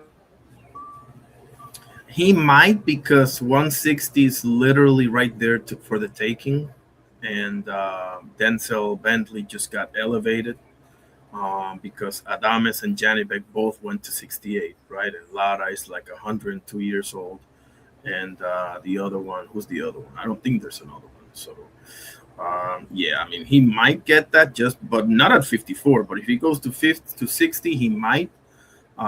We got to look out for Joenly Hernandez. That guy can really fight. That's the young Cuban guy that's training, I believe, with Eddie Reynoso, if I'm not mistaken. And also Amari Jones, I do like. Um, but I would definitely Yo-Yo's think, with heck. yeah, and that guy is Yeah. awesome.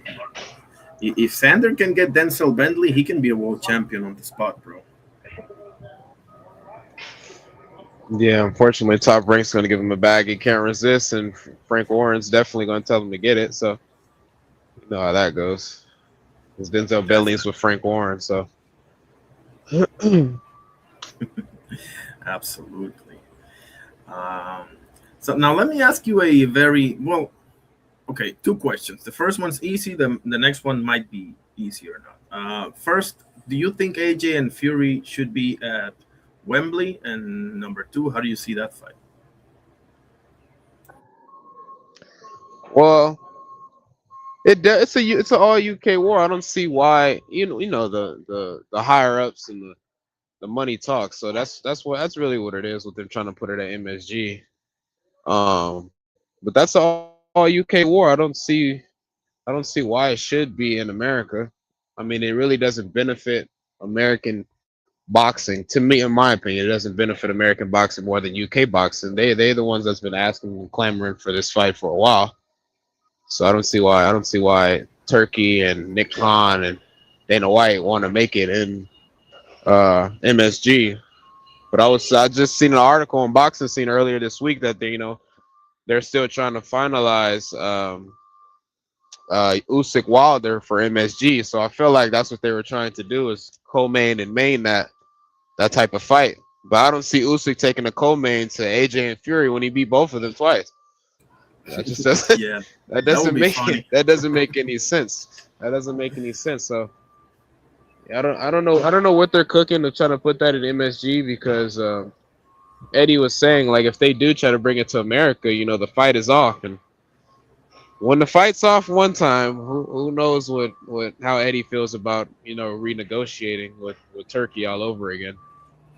But Yeah. yeah, definitely Wembley. Definitely should go to Wembley in my opinion. Yeah, I mean, can you imagine, bro? Like Shakur and Tank being like in the UK, or Boots and Virgil being like in the UK. Can you imagine that shit, bro? Like, or Naoya Inoue versus Junto Nakatani being, I don't know, in Saudi Arabia, or come on, bro. Let's be real. That has to be. First of all, they need that thing to be in British soil. It doesn't necessarily. I think it has to be Wembley, but whatever. At the end of the day, it has to be in the UK because they're bro. That's gonna be a forever a black eye in British boxing. Like seriously, like the biggest fight, the biggest, bro, bigger than Froch Groves, bigger than AJ Dubois, bigger than whatever you can Eubank Band, whatever you can think of, right? Um, Not happening in British soil. That oh my goodness, that would be like the joke of the freaking millennium, bro. As far as boxing goes, so but whatever. At the end of the day, I don't care either way. I just want to see the fight. To be honest with you, get it done with because we've had enough of this fight being off as it is. We have the heavyweight version of Amir Khan versus Kell Brook here, where they're meeting when they're both pretty much washed up. But I got Fury, man. I think Fury's gonna take it, but I wouldn't be shocked if Joshua can nail his ass, and crack him. It's just that Fury's gonna get up for this one. Like Fury will clown around when it's Ngannou, when it's somebody that he knows. He can tell you what he wants, but when it's somebody that he knows his levels below him, he'll show up fat as hell and clown around and whatever. But when it's Wilder and Klitschko and Usyk, the actual Tyson Fury shows up. Even Steve USS Cunningham, the actual Fury shows up. So I guess obviously you can't fuck around like that forever, right? But I just feel like Fury's got too many layers for Joshua at the end of the day. But AJ definitely got the power advantage. He's built like a freaking bodybuilder, like a brick house. Um, I don't know, man. It's interesting because everybody talking about that first round against Prenga, and rightfully so. But Fury didn't exactly show up and show out either. He didn't get dropped, but he was like coasting out there with a guy that has a million losses. So I don't know, bro. The more I think about it, the less sure I am, to be honest with you. But I would err on the side of Fury personally. What are you thinking?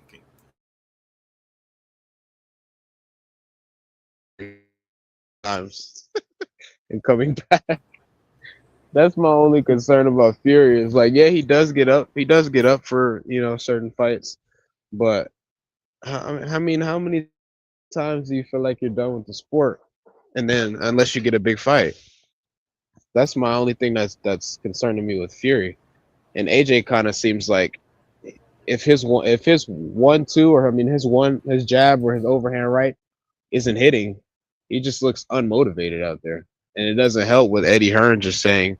Eddie Hearn kind of turns into Tio's dad. It's just like, where's your power, bro? Like he's just like he doesn't know what else to tell him. I mean, like I don't know. I'm kind of in the middle about both of them. Like I don't. I mean, I'm kind of having a little more faith because he got Usyk in his camp now. Usyk's trying to teach him how to use his legs, set up certain shots that he probably never had before. So I Yeah, think I'm pulling for AJ. It's just I don't see AJ decisively winning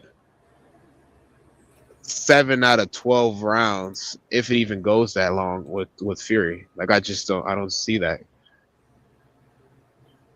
yeah, yeah. Not even with Ben Davidson, it got really okay. So the second music fight was interesting. Okay, he had some success, or a lot of success in that fight, but um, AJ's to me AJ's best boxing performance was versus Ruiz, the second fight. Andy Ruiz. That's yes, his best boxing performance in my opinion. But I haven't seen anything else before that or after that makes me like more 50-50, 60-40 than him outboxing Fury. Like I don't see that. And that was how many years ago? a Like long time ago. Yeah, yeah, yeah. I mean, both resumes are questionable, if not highly questionable. On Fury's side, the fact that he obviously has that legendary trilogy and tainted trilogy against Deontay Wilder, and his best performance to me was the Klitschko fight. That to me was vintage Tyson Fury, right? But he has changed his style since, like he felt like he had to change his style for Wilder after that first fight. And he had success in the third fight, obviously, an all-time great fight as far as I'm concerned. But he's been fighting kind of like that ever since, kind of like a George Foreman type, as opposed to a Muhammad Ali type, if I can make the comparison just off of the style, right?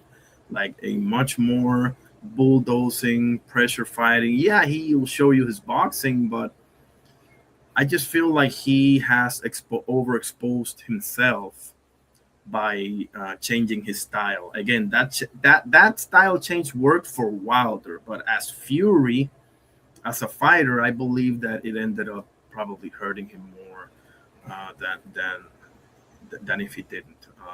But I could be wrong about that, man. You cannot argue with the results. And on the AJ side, like, come on, let's be honest here. While Tyson Fury was fighting the scariest puncher since Mike Tyson and Lennox Lewis in that division, his name is Deontay Wilder. You were fighting who, bro? Otto Wallin, Robert Helenius, Jermaine Franklin, Franz Ngannou. Now, granted, both fought Ngannou. Okay, they both did, so they're both guilty. But it doesn't feel like he. I don't know, man. I feel like AJ should have fought Wilder, man. I don't like that at all. But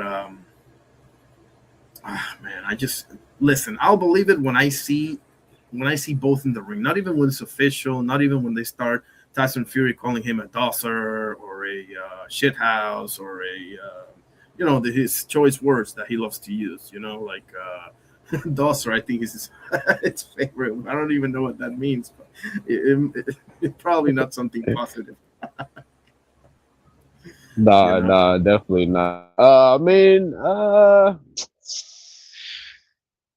it's the business, bro. I'm not gonna lie. I think like yeah, we should have been got this fight for sure. But it seems like anytime that somebody tries to bring it up to Eddie, he's just like, nah, that fight's not big enough.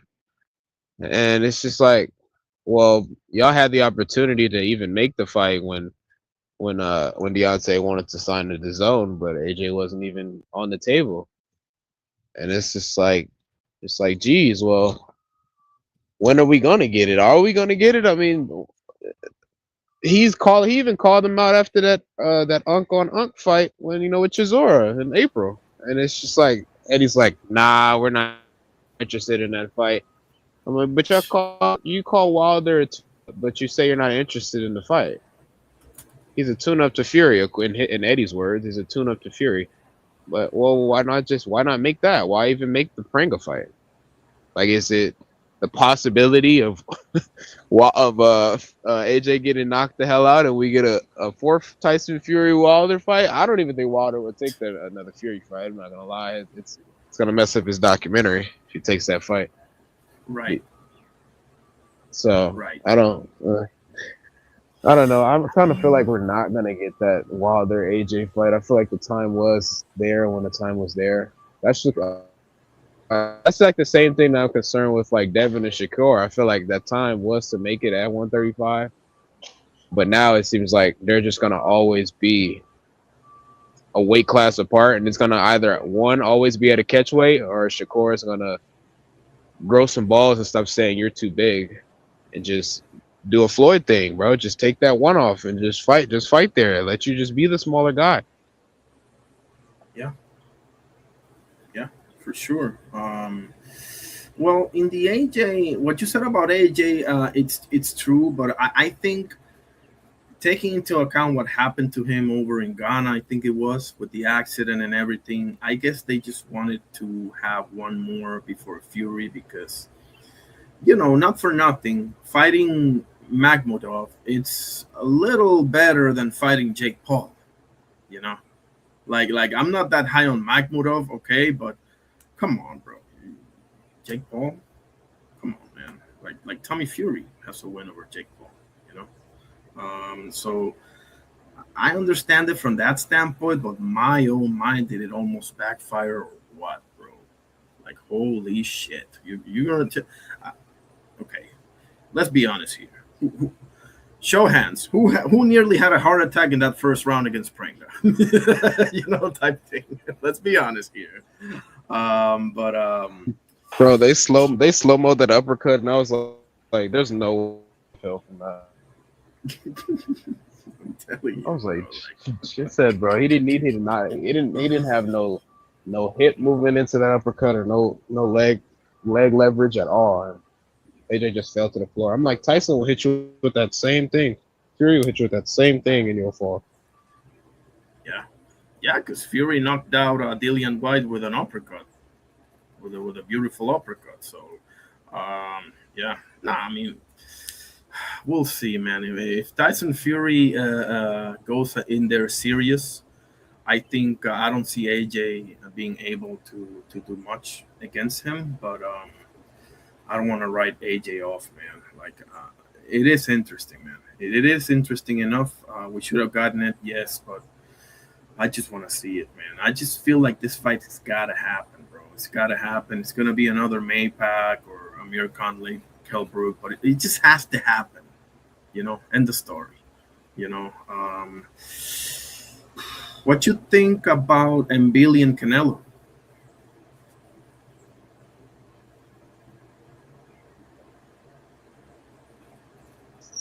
Uh, Billy. I think this is gonna show if Canelo has been coasting for too long, or if this is gonna show if people still are scared of Canelo and they just respect him every time they get in the ring with him. I feel like that's been happening for his past like 6 opponents since everybody after the last Triple G fight, it seemed like they've gotten in the ring and just respected him too much. And yeah, they probably weren't on his skill level, but Canelo won't even throw anything monumental for the other half of the fight. So for me and Billy, if he's coming there with full pressure and he can take a Canelo shot, if he can outwork Canelo, I don't see no problem in him not winning this fight. In my opinion, I think it's an outworking thing. 'Cause like I said, Canelo coasts a lot. He's like, all right, boom. If I can get a knockdown, if I can win at least these first five and get a knockdown, I really don't have to do too much. The judges are just going to give me the rounds anyway. So if Exactly. Billy's coming in there, like nah, this is I'm trying to get more paydays because he's fighting a lot. I mean, Turkey wants to set up um a lot of fights with Canelo. He's trying to get all his boys that signed to him. Big paychecks. So I think if Billy needs to go in there and just like no f's given, just go in there and just like nah, like you're not messing up none of my plans. You got me fly. I hope he goes to Saudi Arabia at least 3 weeks out, bro. Adjust to all of that. I don't want to hear no excuses. Yeah. Like don't be Brian Norman talking about I didn't adjust to the time frame and Right. X Y and Z because you guys are fighting at 3 o'clock in the morning. Like yes, fans over in the US and UK and all that. Yeah, we got a different time zone. We're enjoying it, but that's no joke. That's no joke. I know. Shoot, I know I would be tired. We're trying to fight at that time. I would be sleepy. Hell Damn straight. What do you think Devin Haney went with all that time ahead of the fight? He knows. He's smart. no. Yeah, And it showed it's in the because fight. he's been there. That experience showed. He's been there. He went to Australia 2 times. You know, he's learned from the greats. To when you gotta go to a place you don't predominantly live at. You have to adjust to these things, bro. You can't just go there and it's like just think it's just a fight. Like, nah, it's more of that. It's that mental game, you know. So, Absolutely. and yeah, so hopefully, and Billy goes in there. He's not selling me that he necessarily is going there to lose or anything like that. But the press conference, it seems like with the language barrier, it seems like he's willing to fight. Um, I wasn't impressed with the way that him and Lester fought. It was a good fight for the fans, but I didn't see any technique in either one of them. I agree Just 100%. it seemed like that both their coach. It seemed like Bomac was just telling Lester like, "Nah, you got to just basically keep doing what you're doing." I'm just listening to it, and I'm just like, "Bro, there's no separation. This is the easiest draw you can call. This is Yeah. like nobody. It's like the same thing with I don't know if you watched Super 9 on Sunday Yeah. Yeah. with Definitely. I covered it. Wallen and Serenko. Like nobody was pulling. I mean, he wasn't pulling away, but it was obvious in a way that Serenko was definitely getting the better shots off. But they were tap tap tap tap tap tap tap. They weren't doing too Yeah. much. And Lester and Billy were just throwing overhand, body shot, overhand. I'm like, nobody's gonna back up. Jab, jab, 1-1-2, 3-2, nothing like.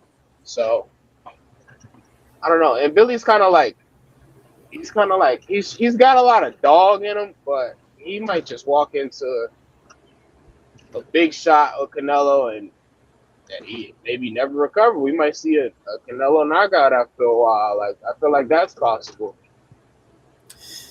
Absolutely. And you just laid out all of the reasons why I think this is going to be a massacre by Canelo. Now, obviously, I understand that he's coming off of a injury, of course, and he's not getting any younger. His past performances haven't exactly been, impressive, and I agree. A bunch of them have been too much respect, like Skull, Berlanga, Munguia, John Ryder, you name it, have all shown him way too much respect. Yeah, yeah. Um, and I think Mbili will go for it, but I just don't think Mbili has what it takes. Like I've never seen Canelo in trouble with somebody that fights like Mbili. It's actually quite the opposite. Canelo's best highlight reel knockout. If you want to say it's Amir Khan, feel free. But to me, it's James Kirkland. To be honest, Yep. Yep. Yep. and he massacred Alfredo Angulo and Avni Gildirim. I mean, Canelo's trouble is, obviously the top of the line, but boxers. I don't even have to go to his losses or Triple G. I can tell you Lara being one of them, Austin Trout being another one, Danny Jacobs to a degree being another one. Like those are complicated fighters, but just the guy that comes forward with, okay, granted, he has somewhat of heavy hands, and Billy does, but he's too easy to hit, and he cannot operate on his back foot. At all.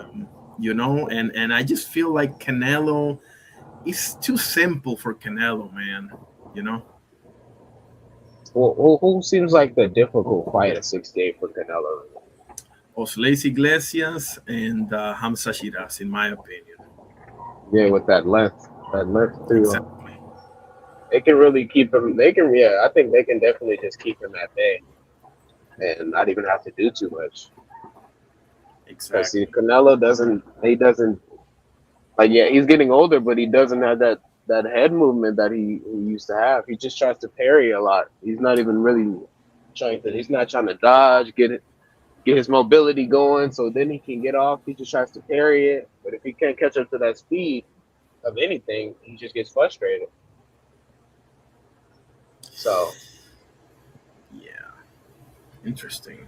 yeah, I mean, Shiraz probably Shiraz Iglesias. I mean, I wish because you were saying Adames moved up to 68, but I just seen him put on Twitter that after he was in negotiation with Iglesias that he ran and he oh didn't take the man, fight. So we're not getting that fight no more.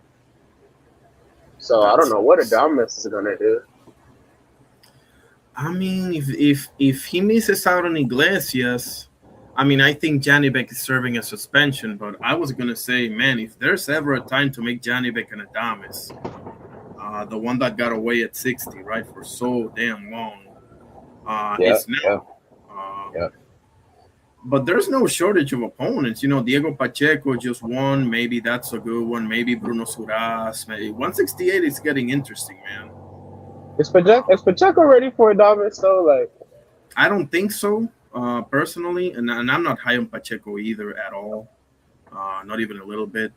But I mean, if I'm Pacheco, I'm trying to get Resendez or Munguia. Those are, and he was smart. See how everybody's calling out Munguia? There's a reason for that, right? Like, he's the no disrespect. I mean, I don't like him, but no disrespect. He's the most accessible champion that there is at 68. Ain't nobody calling Iglesias out, you know. So I think they might got a fight for Munguia on another card already. He's just quiet about it. Matter of fact, Roy Jones, he has that podcast with yeah, all the smoke. Andre on the smoke with Andre Ward, and he slipped up and said that he's fighting Kevin Newman on the Canelo card. He slipped up and said that I think like last Ooh, month. He slipped up okay. and said it, and nobody took the clip and put it on Twitter. And I'll be calling into these shows and letting them know, and they're like, "That's not official news." Like Roy Jones said it. He's his trainer.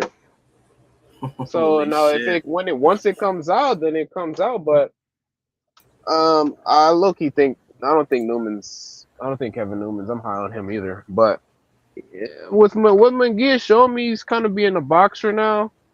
Newman's too patient for me. He's decent, but he's too patient for me, and McGee might just easily outwork him. So I'm not high on that. That's gonna be in Saudi too. Newman hasn't been to Saudi. He hasn't been in that environment. He's been doing a lot of catchweight fights. So can he even make 68 without no trouble? He's been doing like 172, 170. Can he make 68? Interesting. So that would be a voluntary, right? Because I don't see Kevin Newman anywhere in the Yeah, rankings. that's a voluntary. PBC cooking. PBC. ABC gotta be pissed the hell off, bro. They missed out on 2 fights this Saturday with Charlo and Fulton, bro. They gotta be fuming. Oh, don't get me started on Fulton, bro. Yeah, so a homie of mine started calling him full dash ton. Like Yeah, he's full as hell, bro. I mean, it's on him though. It's obviously, bro. From what he's been saying, it's obvious that yes, he is a fat boy. Like he eats too much. He says it himself. But bro, you gotta. I mean, you're a professional, bro. I'm sorry. I gotta be hard on you. If your coaches ain't hard on you, then as a fan, I gotta be hard on you because you, in a way, he had the world. He had the world in his hands before the Inoue fight. Definitely, He bro. had the world in his hands, and ever since then, he's declined a lot. I like the second Figueroa fight. He looked good. Um, Yeah, so me too. Figueroa's a great win on his resume. He got that Nick Ball knockout. He hasn't really slowed down. I think he's fighting on the Canelo card too. Maybe they don't know the opponent, or he might be on the Fedora card or the Pitbull card in the fall. Yeah. But um, I don't know. Al Hammond might shelf Fulton. He might shelf him low key. I mean, he pretty much doesn't have a choice, right? Like, If and the bat. Foster didn't take that fight with Fulton being overweight when he was back in December, Fulton would likely be shelved because this would be his second time in a row not making the weight he's supposed to. Definitely, definitely. And the bad thing about it, bro, is that I was actually looking forward to the actual fight, bro. Fulton versus Liam Wilson was a fight that really was interesting to me because, okay, Fulton, like you said, like those wins against Figueroa, especially the second one, is aging like fine wine because Figueroa is a champion now. And also his win over Angelo Leo back in the day. But the Liam Wilson's one of those dudes, bro. Rough and rugged, gave Navarrete hell. It's a tough cookie, tough customer for anybody. So I was telling people, don't be surprised if this fight right here steals the show. Yeah, I had Liam on upset watch for sure. Absolutely. Um, I do have to go now, bro. I trust that you subscribe and everything. And this was an awesome talk with you, man. And do you have any closing statements, bro? Nah, bro, appreciate the good dialogue, champ. Yeah, I was just at work, popped up on my recommender, bro. So yeah, for sure, been subscribed, liked. You know what I mean? So God bless, bro. God bless you too, man. And you have a great day. Appreciate you. You too, champ. All right, brother. All right, man. This is my brother, Left Hand Manny, joining us in the channel and in the panel for the first time. Needless to say, like I told you, you're more than welcome, bro. And God bless you. And I hope you have a great day at work. Same for my brother Puro Sur and Juan that joined us and the panel as well. Shout out to Cam J Network, my brother. Didn't I make you a mod here? Hold on. If I didn't, I'm gonna make things right now because I'm usually at night, but I ain't gonna lie. This is nice. In the morning, you chop it up and you start your day with good boxing talk. So I'm taking a liking to this schedule right here. There you go, Cam and Puro and Left Hand Manny is now a moderator as well. Okay, there we go. Awesome. So we got most of the votes were for yes. One vote said no as far as the main and the co-main um, should fight each other. You too, King. Absolutely. My guy, Left Hand Manny. So yeah, let me go ahead and end it with the Lord's Prayer. In the name of the Father, Son, Holy Spirit. Our Father who art in heaven, hallowed be thy name. Thy kingdom come, thy will be done on earth as it is in heaven. Give us this day our daily bread, and forgive us our trespasses as we forgive those who trespass against us. And lead us not into temptation, but deliver us from evil. For thine is the kingdom and the power and the glory forever and ever. Amen. In the name of the Father, Son, Holy Spirit. Thank you, God, for everything. Appreciate you all that joined me. Everybody have a great day. And we shall see you soon. I should go later also for another live. We'll do a tribute on Errol Spence Jr. Um, and maybe do some more prediction for the fight as I watch highlights. So appreciate you all. Have a great day. God bless. Peace